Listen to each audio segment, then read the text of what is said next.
khang lai athu sei na ding am lo zin theu bo amange ti chu na mosi ko ma thu sei ding chun mi him ho am lo zin man thei nei lo zin theu bo ham bo chu amangin ham bo akonin thu sei ti chu tu nai ho iwang phawin pathen thungai lo izanum zong le tu na pakai man thei akama man thei gol hang phai pe zin pathen ni thangwa vi nei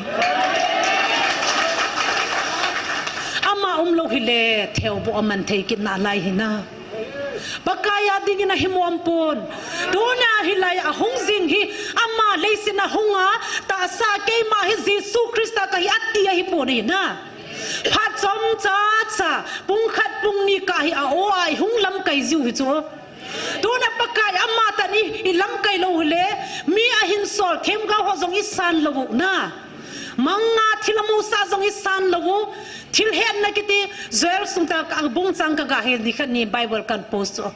them ga atha cha them ga ho kama sei masalovin pakai na tong ngai pui ti so anna phon do sa ho cho ban ban na hongui lu zai on ita san lo chu lana tua hi pakai ngan si ding le ta san ding anei ta lo za chu amma ta na hung vai hop ta zin hi ta bong nam mi wang phai zu pathini thangwa vi na hi zong kita loading zong khalawati chuna Solomon phathebo tabang chu Solomon phathebo chun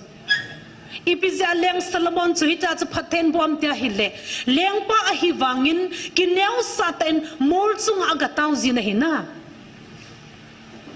aina taw thei chula tu lai thu sei mau hile na naina na taw theilam Solomon ti ta taw ho Solomon jong chu leng thupi lopi mama hi wanga chu mol chunga ipi mol chung ta tu ta chon ka ga he sinai hello olive hisi mol chunga chun asipei te akipuizin mai chamaga simjivin pathen ko ma aga tauzin hi it's aga tauzing lain pathin nan hopitan ipi hamna dei atiso ina oma taw na chu pathin na hopi lopina mol chunga aga tauzina chun pathin o hinzatan ipi hamna dei anti chun Solomon in thildanga thumpo pakai lenga nei tun hi ta le vai hom them na le chi na nei pe na chu pathin thang ba nam tu ni nei ho MLA ho hi tin na taw na diwem ka ti chu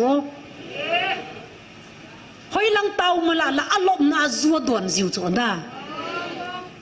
he chu pathen ni ti ta san diu ham